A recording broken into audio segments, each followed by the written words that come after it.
Hawkins at night is a place that doesn't feel like the town you once knew. Streetlights buzz and flicker as if the electricity itself is scared. The playground stands abandoned, swings moving slightly in a cold breeze that carries a strange, metallic scent. Houses that were once cozy now look empty and haunted.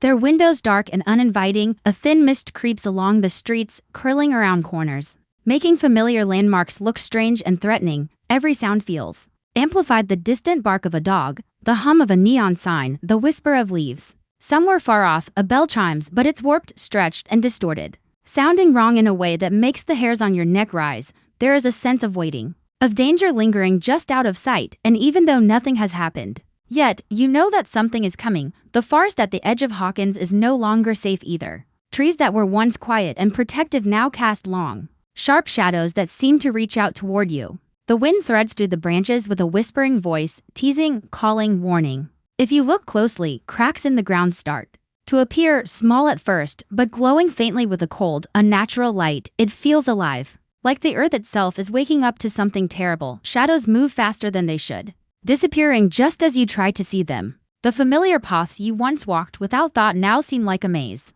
leading you deeper into uncertainty. Even the night sky seems off, a little too dark, with stars hidden behind thick, swirling clouds. You can feel it in your chest, the pulse of Hawkins, fast and uneven, mirroring the fear that's growing with every second. The town's edges flicker between reality and something else. A corner that should hold a small convenience store suddenly looks broken, like a glitch in the world. Objects twist in impossible ways, the familiar becoming alien. Street signs bend unnaturally and lampposts crack and spark, their light pooling in strange shapes on the ground. The feeling of being watched grows with every step, pressing into the silence. There's a weight in the air, heavy and cold, that makes your chest tighten. You hear it before you see it, a soft, wet scraping sound, as if something is moving through the shadows, something that doesn't belong. Every instinct screams to run, but curiosity, fear, and the pull of the unknown keep you rooted. In the distance, you notice the town sign, "Welcome to Hawkins," slightly off kilter, hanging by one chain. The letters are warped and something behind them shifts just out of sight. A brief flash of movement makes you blink, and when you look again, it's gone.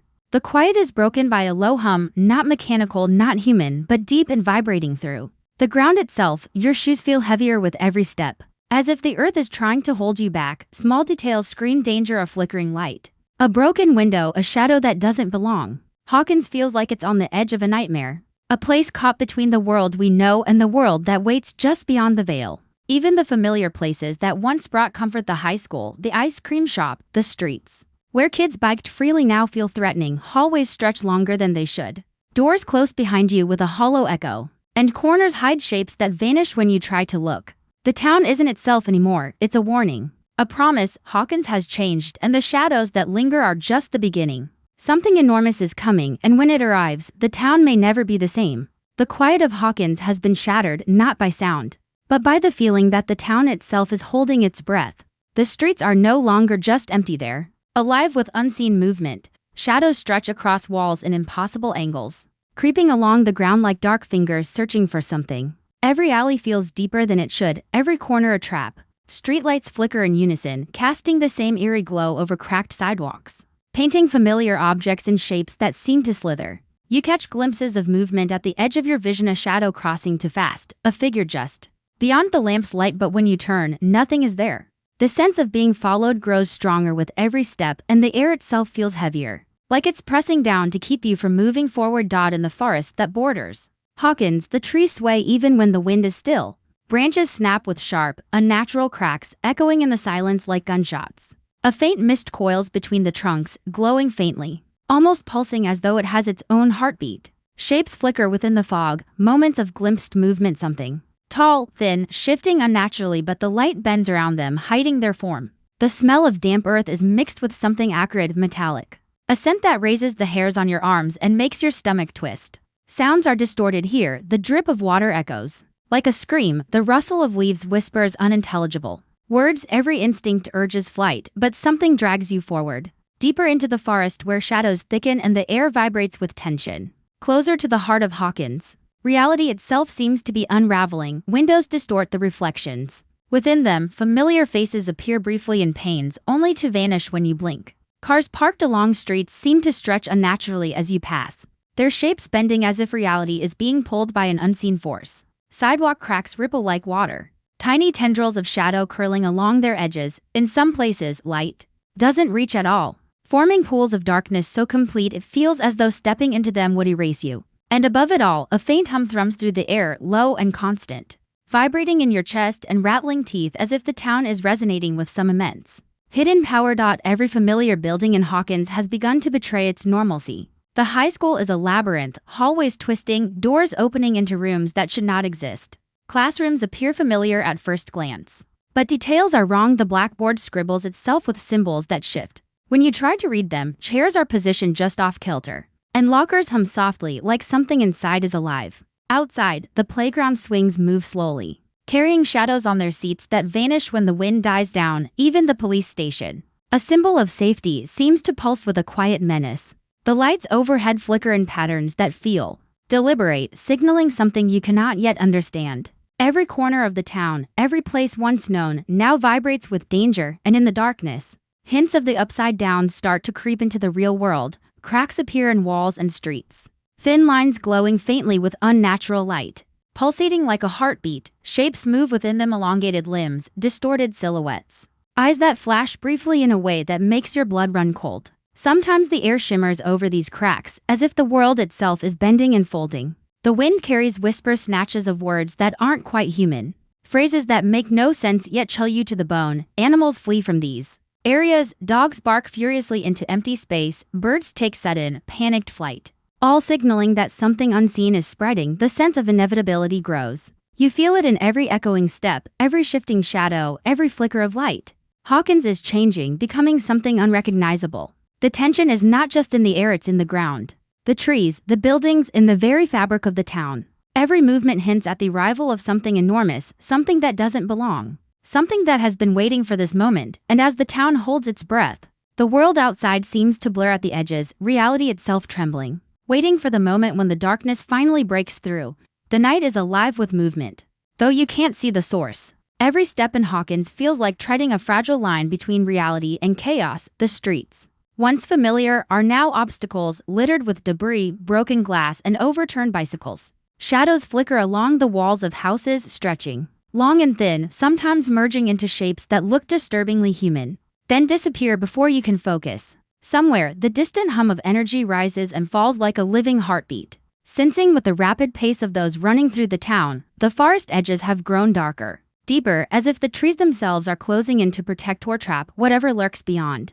The figures moving through Hawkins are cautious but determined. Silhouettes pass by lampposts, shadows bending and stretching unnaturally under the flickering light. Bikes kick up gravel, tires crunching on cracked asphalt. Yet even these familiar sounds feel wrong, hollow. Faces are obscured, either turned away or hidden in shadow, leaving only the energy of movement to tell the story. One hand brushes against a wall, feeling for cracks, for weak points, for danger lurking just out of sight. A backpack bounces against a shoulder, filled with unknown tools and weapons, items grasped not for convenience but for survival. Every sound, footsteps, whispers, distant groan sets nerves on edge, each echo amplified by the tension hanging in the air. The town itself fights back. Doors slam on their own, lockers rattle, and street signs bend as if a hidden force is pushing back against anyone daring to move freely. A vehicle sits abandoned at the curb, windows smashed, tires deflated, the metal warped as if by heat or pressure. Shadows twist across the cracked pavement, sometimes forming the outlines of monstrous limbs that vanish as soon as they are recognized. The forest seems to pulse with life, energy writhing in the undergrowth, crackling in the branches, the wind carrying the faint sounds of movement, too heavy and deliberate to be any animal. The air smells strange, burnt ozone, wet earth, and something metallic like blood long forgotten. Every inhalation feels thick, charged, and uneasy, as if breathing itself could pull you into the unknown. The threat is relentless. From the shadows, shapes emerge for only a second, tall, thin, with limbs that bend wrong, faces twisted in ways that shouldn't exist. They vanish before the eye can focus, leaving only the memory of fear, a chill running down the spine. Windows shatter silently and lights explode in short arcs, sparks flying into the night. Every corner turned is a gamble, every darkened hallway could hide something watching, waiting. The world of Hawkins has fractured, the lines between safety and danger erased. Even familiar paths now feel treacherous, as if the town itself conspires to To trap those who dare move within it. Through this chaos, glimpses of resistance appear. Small movements, hands reaching for one another in fleeting trust. Bikes accelerating to outrun the unknown, shadows darting from one hiding place to another. There's a rhythm to it, a pulse of determination fighting against the encroaching darkness. The characters are faceless, yet their fear, courage, and urgency are clear in the tension of their movements, the speed of their flight, and the care with which they navigate obstacles. Every stride carries purpose, every glance toward the shadows is calculated. Even without seeing their expressions, the audience feels the weight of the struggle. The stakes pressing down with unbearable intensity. The environment itself becomes part of the battle. Fireflies flicker unnaturally in the mist, illuminating the shapes of trees that twist and writhe. The ground vibrates faintly, a resonance that communicates the presence of something massive beneath the surface. Cracks pulse with an eerie blue light, momentarily revealing glimpses of twisted creatures writhing within. Windows and mirrors distort reflections, showing distorted doubles that flicker and vanish. Every familiar element of Hawkins, the streets, the houses, the playgrounds, feels alive and antagonistic, a participant in the conflict, testing every move of those who dare fight. And yet, amidst the relentless tension, there is a current of determination, an unspoken plan moving through the shadows. Figures pause briefly, communicating without words, their motions precise, urgent. One reaches toward a glowing crack in the ground, fingers brushing the pulsing edge. Hesitant but resolute, another blocks a doorway, crouched and ready, listening for movement that only they can sense. The forest and town converge into a battleground where fear is constant, danger is omnipresent, and every action carries life or death consequences. Even in faceless shadows, the audience senses resilience, a refusal to surrender, a determination to face the impossible. The struggle escalates with every passing second. Shadows loom closer, buildings groan, and the faint hum of energy swells into a low roar. The faceless figures move faster, their silhouettes cutting through the night, navigating obstacles, reaching for allies, bracing for impact, and confronting what lurks beyond the veil. Hawkins is no longer a town, it is a war zone, a place where reality and nightmare collide, and where every motion carries the weight of survival. The stakes are unspoken but crystal clear. To endure, to resist, to survive is to face the darkness, not just in the world outside, but within the very cracks of Hawkins itself. The air in Hawkins feels heavier than before, charged with an unnatural energy that vibrates through the ground, the walls, even the very sky. The familiar townscape has begun to dissolve into something unrecognizable. Streetlights flicker irregularly, casting long, shifting shadows that move in ways the mind cannot rationalize. Buildings warp at the edges, their windows reflecting glimpses of places that should not exist. In the distance, the faint outline of the forest quivers as if breathing, the trees bending slightly toward each other, forming unnatural shapes. Even the horizon feels wrong, tilted subtly, as though the world itself is stretching and cracking. Every step taken feels like entering a threshold between the ordinary and the unimaginable. Cracks in the pavement glow faintly, pulsating with light that seems to breathe through them. Glimpses of something enormous stir, limbs that bend in impossible directions, shapes covered in darkness that absorb the surrounding light, eyes that flash briefly before vanishing. The hum that has threaded through the town rises in volume, resonating with a strange rhythm that syncs with the heartbeat. Whispers slit from these cracks, faint at first, then louder, unintelligible words that prick at the mind and send shivers down the spine. The environment itself seems aware, shifting subtly in response to every movement. Walls bend toward the faceless figures as if observing them, listening, waiting for a mistake. Every surface, every object becomes both a warning and a challenge, an indication that Hawkins is no longer just a town, but a living, breathing trap.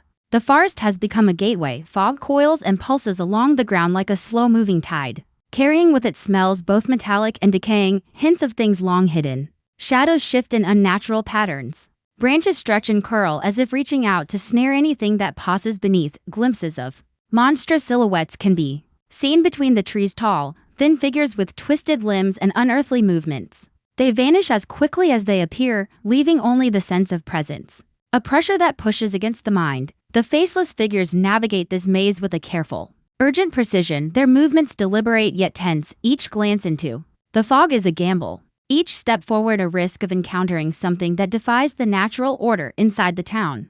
Familiar landmarks are tainted by the upside-down's reach. The high school's hallways stretch farther than they should, doors opening into spaces that twist and loop back on themselves. Hallways seem to fold, ceilings droop unnaturally, and windows reveal flashes of impossible landscapes beyond, glimpses of the inverted world. bleeding through the cracks. The ice cream shop, once a place of comfort, now feels hollow. Shadows curl round the corners of counters and tables, stretching like dark smoke, hinting at movement that refuses to be understood. Even the streets, normally predictable, warp beneath the faceless figure's feet, as if the ground itself resists their presence, testing every step with subtle shifts, sudden dips, and glowing fissures. Unseen forces leave marks of their presence everywhere. Trees bend away as though recoiling, walls crack and shimmer, and lights flicker in patterns that feel deliberate, signaling something unseen and intelligent. Small, fleeting details carry the weight of dread ripples across puddles in the absence of wind, a window shutter banging where no breeze exists, the faint smell of burning metal lingering in the air. Every sound is amplified, distant crashes echo as if inside a cavern. Low groans reverberate through walls, and whispers seem to move just at the edge of hearing. The tension builds steadily, pressing on the faceless figures as they inch closer to the center of the threat. Through all this, the unnatural begins to leak into reality. Cracks in the walls pulse with light that seems to breathe. Shadows stretch beyond natural limits. Twisting across buildings and sidewalks, shapes rise from these cracks, moving with intent. Disappearing when confronted, the sense of something massive, something inhuman, grows stronger with every step. Time feels altered. Moments stretching and compressing as if the town itself has its own perception, manipulating the pace of events. Every blink is a risk, every pause a chance for the unknown to strike. And yet, amidst the growing dread, there is a rhythm to the chaos, a pattern in the madness. Figures move with quiet determination, hands brushing against walls, guiding each other through the warped streets and forests, avoiding the glowing fissures, responding instinctively to the unnatural cues embedded in the environment. Every movement, every decision, seems to pull them deeper into a confrontation that promises revelations and horrors beyond comprehension.